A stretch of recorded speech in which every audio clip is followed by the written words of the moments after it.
Et l'invité ce matin, c'est Marion Maréchal. Bonjour. Bonjour. Vice-présidente exécutive de Reconquête et surtout tête de liste pour les élections européennes qui auront lieu le 9 juin prochain. On va d'abord parler de la politique internationale. Emmanuel Macron était en Israël hier. Il est aujourd'hui en Jordanie.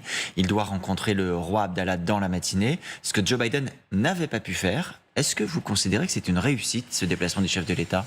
Alors déjà, je note le temps qu'il a mis avant de se rendre en Israël, malgré les morts français, malgré les otages français. Je pense que cela dénote cet atermoiement, finalement une forme d'inquiétude. Ça démontre que le sujet est sensible, voire même explosif en France, pour une raison simple, c'est que nous ne sommes pas là face à seulement un conflit territorial entre Israéliens et Palestiniens, mais face à un véritable conflit de civilisation, devant un ennemi commun qui est celui du djihadisme, de l'islamisme international, qui est importé en France par le biais notamment de l'immigration et d'une très forte communauté musulmane. Nous sommes part à ce conflit. Et donc la France est concernée je considère qu'il est de fait exporté dans notre pays. Je ne vais pas revenir sur toutes les manifestations de cette importation ces derniers jours, et notamment l'explosion des actes antisémites et des propos antisémites dans notre pays, entre autres choses. Et puis l'explosion même de la simple menace terroriste, puisque, rappelons-le quand même, le fondateur du Hamas depuis Doha a appelé à un djihad international à la suite de la riposte d'Israël sur Gaza. Et comme à chaque fois d'ailleurs qu'il y a un appel au djihad international, il a trouvé un combattant en France, notamment parmi l'immigration, pour pouvoir tuer en l'occurrence un Français et ce professeur. Donc je pense que ça... Vous en tirez la conclusion que le chef de l'État a eu raison de prendre le temps de la réflexion, si c'était le cas, avant de se rendre Non, je ne dirais pas cela, parce que j'aurais pu trouver légitime, étant donné qu'il y avait notamment des victimes françaises et des otages français, qu'ils puissent se rendre rapidement sur place. Je pense au contraire, ça dénote un doute, et on le voit bien d'ailleurs, y compris dans les propositions qu'il a faites quand il appelle à une coalition internationale. Il y a déjà un rétropédalage de l'Élysée. On voit bien que c'est une proposition qui est à la fois hors sol et presque... Vous ne soutenez pas cette idée de se dire presque improvisée. On va combattre le terrorisme, Daesh, le Hamas? Je ne dis pas cela, c'est-à-dire qu'il emploie un terme très précis. Il dit la coalition sur le modèle de ce qui s'était fait contre l'État islamique, qui était évidemment légitime à l'époque, en oubliant quand même que la plupart des États qui à l'époque s'étaient coalisés sont aujourd'hui des États pro-palestiniens. Je pense notamment au Qatar, je le rappelle une fois de plus, qui héberge le fondateur du Hamas. Donc ça donne le sentiment d'une forme d'improvisation qui a étonné d'ailleurs les experts et la plupart des dirigeants, parce qu'on se rend bien compte que c'est totalement impossible. Il y a aussi une tentative du chef de l'État, Marion Maréchal, de faire entendre une voix singulière de la France. Dire la France a une voix à porter sur la scène internationale. Il rappelait hier, ce qui est une position constante pour la France, l'idée qu'il faut un processus de paix, un processus politique, que les Palestiniens ont droit à un État. Est-ce que ça, c'est un message que vous soutenez? Je l'entends et je trouve qu'il fait bien de s'inscrire dans la tradition diplomatique française de ce point de vue-là, pour une raison simple, c'est que l'État palestinien est probablement la seule voie d'issue pour permettre la sécurité durable d'Israël. Maintenant, soyons lucides sur le fait que cette perspective, malheureusement à court terme, est peu envisageable, parce que cela induirait un recul des colonies israéliennes, et en parallèle de ça... Vous n'y croyez pas? Eh bien, la dissolution... Ah si, je le souhaite, mais qu'il y ait en parallèle la dissolution du Hamas, parce que ce serait aujourd'hui créer un État palestinien, c'est créer un nouveau califat. Maintenant, au-delà de la position de la France et de la volonté d'Emmanuel Macron d'exister sur la scène internationale, nous l'attendons d'abord sur la politique intérieure, et nous attendons d'abord qu'il tire toutes les conséquences de cette crise internationale, notamment aujourd'hui sur l'existence, l'infiltration, le développement de la branche française du Hamas et je parle de ces frères musulmans, qui a été d'ailleurs fait polémique ces derniers jours avec Gérald Darmanin, qui est aujourd'hui représenté par une organisation quasi institutionnelle, qui est l'ex-UOIF et qui s'appelle aujourd'hui l'Organisation des musulmans de France, qui a près de 250 associations fréristes dans notre pays, pas moins de 194 mosquées. Les musulmans de France de soutenir le terrorisme. Je les accuse, c'est qu'ils sont de fait proches des frères musulmans. Le vice-président actuel, qui est également l'ancien secrétaire général, lui-même a fait des déclarations par le passé disant qu'il s'inscrivait dans l'idéologie des frères musulmans. Donc il n'y a pas un signe égal entre les musulmans de France et le terrorisme. Ce que je suis en train de dire, c'est que l'islam radical et l'idéologie des frères musulmans, qui est aussi celle du Hamas, parce que le Hamas, qui frappe sur le plan terroriste, est une branche des frères musulmans. D'ailleurs, la devise est la même. Ça signifie qu'aujourd'hui, il y a un continuum entre l'islamisme, l'idéologie de l'islam radical, le djihadisme et bien sûr sa manifestation armée qu'est le terrorisme. C'est absolument évident. C'est parce qu'il y a des personnes qui se radicalisent auprès de ces courants, on va dire fondamentalistes, littéralistes, qu'ils passent ensuite à l'acte de façon violente. Donc moi, une fois de plus, j'y reviens. Ce que j'attends du président de la République, en premier lieu, avant d'essayer d'exister sur la scène internationale, c'est d'en tirer toutes les conclusions pour la France. Et notamment de s'inspirer de ce qui a été fait en Autriche, c'est-à-dire interdire ce courant des frères musulmans, la détention, la diffusion de leur littérature, de leurs slogans, slogans, de leurs penseurs, de leur idéologie, et surtout d'identifier toutes les ramifications à la fois dans les clubs socio-culturels, les clubs sportifs et les centres religieux qui se développent. Il y a une loi contre le séparatisme. Il y a des dissolutions d'organisations qui sont prononcées régulièrement en Conseil des ministres. De fait, non, pardon. Il y a encore un ouvrage qui est sorti il y a quelques jours qui explique qu'il y a une infiltration aujourd'hui islamiste dans les clubs sportifs, qu'il y a des entraîneurs aujourd'hui dans les clubs de sport qui sont fichés S. Donc je pense que nous n'avons pas, loin de là, pris toute la mesure de la gravité de la situation, et puis nous n'en tirons pas non plus les conclusions, y compris dans le cadre des relations internationales. Nous parlons à l'instant du Qatar. Oui. Une fois de plus, qu'il y a des liens privilégiés. Je cite quand même ce qu'a dit Emmanuel Macron, a joué un rôle très important dans les libérations d'otages en fin de semaine dernière. On va en parler. C'est le Qatar qui a donc une relation privilégiée avec le Hamas, qui en héberge le fondateur, et qui aujourd'hui a tapis rouge en France, qui bénéficie d'accords fiscaux particulièrement généreux, qui investit massivement dans notre économie, dans nos banlieues. Or, on sait qu'ils sont aussi les sponsors d'une idéologie islamiste qui peut permettre demain un passage à l'acte terroriste. Et je trouve qu'il y a quelque chose d'extrêmement dangereux et même idiot, je ne vais pas dire autre chose, dans la déclaration du président de la République. C'est-à-dire pourquoi aujourd'hui le Qatar est justement l'intermédiaire privilégié du Hamas et parvient à obtenir des choses. Justement parce qu'il est son sponsor. Donc expliquer qu'il faut justement continuer à dérouler le tapis rouge au Qatar parce que demain il pourrait nous être utile si on doit libérer des otages, alors que précisément il participe de fait à la diffusion d'une idéologie qui peut entraîner des otages, c'est quand même faire preuve d'une cécité politique dramatique. Mais vous au pouvoir, vous n'auriez pas recours au service du Qatar pour tenter de libérer nos otages? Vous préféreriez les laisser mourir? Non, ce que je suis en train de vous dire, c'est qu'il n'y aurait pas de relations privilégiées et de tapis rouges, notamment fiscaux, déroulés dans notre pays au Qatar. Dans cette situation très précise, il se trouve que le Qatar peut être un interlocuteur pour obtenir des négociations. Politique à voir le Qatar investir massivement dans nos banlieues françaises, parce qu'il y aurait un danger.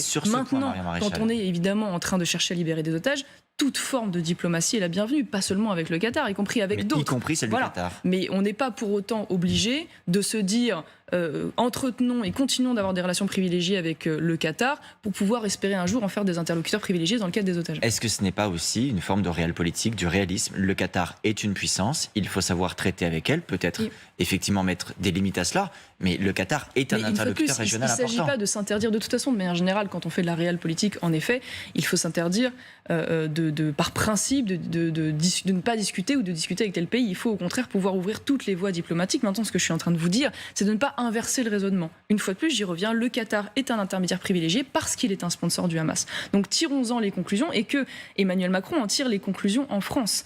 Par ailleurs, j'aimerais aussi qu'il en tire les conclusions sur le plan migratoire. Parce que, une fois de plus, on peut mettre toutes les caméras du monde, tous les policiers du monde dans la rue. Si on continue d'importer massivement sur notre sol des personnes que nous n'arrivons pas à intégrer et qui sont, pour une partie d'entre elles, porteuses de cette idéologie terroriste, évidemment, nous nous mettons en situation d'insécurité. Dans la partie d'importation du conflit, il y a une importation dans le débat politique, au moins. On reviendra à la question de l'immigration dans un instant. En particulier autour de la France insoumise, les tweets de Jean-Luc Mélenchon sont régulièrement commentés. Un en particulier le week-end dernier, qui s'adressait à la présidente de l'Assemblée, Yael Braun-Pivet, qui s'était rendue sur place en Israël. En publiant des vidéos de la manifestation pro-palestinienne à Paris, Jean-Luc Mélenchon avait dit « Voici la France ». Pendant ce temps, Madame Braun-Pivet campe à Tel Aviv pour encourager le massacre, pas au nom du peuple français. Elle a expliqué que ces mots n'avaient pas été choisis au hasard, que camp, ça faisait référence au camp de concentration. Vous partagez cette lecture? Qu'est-ce que vous inspire cet épisode? J'ai l'impression que de toute façon, la France insoumise est dans une espèce de course à la provocation et au clientélisme électoral. Ils espèrent s'assurer encore davantage probablement du vote de la communauté musulmane, qui d'ores et déjà vote à près de 69% pour Jean-Luc Mélenchon. On a vu quelques témoignages d'ailleurs de manifestants qui expliquaient que dorénavant, ils voteraient définitivement Jean-Luc Mélenchon après sa prise de position sur Gaza et sur son refus de qualifier le Hamas de groupe terroriste. Je veux dire, qualifier aujourd'hui une assemblée qui crie Allahu Akbar comme de vraie France, ça en dit long aujourd'hui sur la manière dont Jean-Luc Mélenchon perçoit son avenir électoral, disons-le. Franchement, il y a une forme de cynisme, c'est-à-dire qu'il sait qu'il a perdu les classes populaires, donc il se rabat sur un vote communautaire en jouant sur la carte démographique. Et je pense que c'est extrêmement dangereux, une fois de plus, parce que ce conflit s'importe de fait dans notre pays. Maintenant, il y a une différence entre voir qu'il s'importe et en limiter les effets et au contraire souffler sur les braises et en jouer sur le plan politique. Mais vous voyez du cynisme électoral, pas de l'antisémitisme. Ah, il y a vraisemblablement aussi dans LFI toujours cette dimension antisémite et ce fond antisémite qui peut parfois ressurgir, c'est indéniable. Je ne sais pas si cette déclaration-là, en l'occurrence, se veut antisémite, mais régulièrement, on a quand même des ambiguïtés, c'est certain, qui participent de cela. Parce que la réalité, c'est que derrière ce conflit israélo-palestinien, une fois de plus, ça réveille quand même des inconscients antisémites chez certains, c'est indéniable. Ça réveille aussi, on le voit une fois de plus à travers les déclarations de type Allahu Akbar dans les manifestations, qu'il ne s'agit pas seulement de défendre des civils, mais bien une lecture également religieuse, et même religieuse et radicale à travers l'islamisme. Et tout ça, aujourd'hui, Jean-Luc Mélenchon en joue sur le plan électoral. Mais il n'y a pas ce fond antisémite dont vous parlez, il n'existe pas également dans votre famille politique? Est-ce que toutes les familles politiques, en particulier à l'extrême droite, n'ont pas une part de fond antisémitisme? Non, je ne crois pas aujourd'hui que la menace sur nos compatriotes juifs vienne de l'extrême droite. Pas aujourd'hui. Je suis convaincu qu'aujourd'hui, oui, si vous voulez revenir 70 ans en arrière, non, parce qu'on parle d'un. Mais là, la question c'est qui est antisémite aujourd'hui. Je trouve qu'il faut pas se tromper de combat. La réalité, c'est que la menace aujourd'hui antisémite dans notre pays, elle vient de fait de l'extrême gauche et d'une partie de la communauté musulmane radicalisée. Voilà. Et d'ailleurs, les compatriotes juifs le savent bien parce que quand ils sont amenés à s'exprimer, ils ont bien identifié cela et de manière générale, leur vote d'ailleurs démontre qu'ils ont compris cela. Il y a quelques jours, à votre place, Jordan Bardella disait, en substance, c'est l'un des principaux boucliers pour nos compatriotes de confession juive, c'est le Rassemblement national. C'est la course au meilleur bouclier entre vous et lui? Non, mais c'est pas la course au meilleur bouclier. On a tous, me semble-t-il, pour ceux qui sont encore soucieux de l'harmonie et de la cohésion nationale, le souhait de vouloir protéger d'ailleurs l'ensemble de nos compatriotes. Et en l'occurrence, en l'état actuel de la situation, ceux qui sont le plus vulnérables, c'est-à-dire nos compatriotes juifs qui font partie intégrante de la communauté nationale. Donc moi, je ne cours pas derrière cela. Maintenant, ce que je souhaite aujourd'hui, c'est qu'il y ait une réponse structurelle, qu'il n'y ait pas simplement des effets de communication. Et je m'inquiète, si vous voulez, aujourd'hui, de voir par exemple un ministre tel que Gérald Darmanin, qui pour moi n'a plus aucune légitimité à pouvoir porter une réforme sur l'immigration, faire des ronds de jambes et montrer les biceps, alors même qu'il est le ministre record de l'immigration et de l'insécurité dans notre pays. Que même ce propre ministre, qui il y a encore quelques jours dénonçait les accointances de certains potentiels avec les frères musulmans, fait partie de ces ministres qui vont visiter des lycées fréristes tels que le lycée Averroès, vont visiter des mosquées fréristes comme à Bussy-Saint-Georges. Donc on voit bien qu'on est encore très loin, si vous voulez, vous parlez de déplacement passé, de la rupture. Oui, enfin en l'occurrence, excusez-moi, mais la visite dans la mosquée, c'était en 2022, c'est quand même pas il y a 10 ans. Donc une fois de plus, j'aimerais qu'on puisse changer radicalement la politique. Je ne crois pas que ça puisse se faire, en l'occurrence, avec Gérald Darmanin, parce que je pense que si on ne change pas les hommes, à un moment donné, on ne change pas les politiques. Et je suis d'autant plus désespérée qu'il nous annonce donc de grandes mesures, qu'on va voir ce qu'on va voir et que tout va changer, alors qu'il n'est même pas capable, à l'heure actuelle, d'appliquer la loi. Ça veut dire Mais par exemple, sur Karim Benzema, vous prenez l'exemple, vous ne le soutenez pas dans le combat contre une personnalité qui, de son point de vue, est en lien avec les Je vous donne juste un exemple et je vous réponds juste après. Nous avons le préfet des Alpes-Maritimes qui a fait une déclaration il y a quelques jours disant il y a, ne serait-ce que dans les Alpes-Maritimes, des centaines de fichiers S pour islamisme et des dizaines qui sont expulsables en l'état actuel de la loi.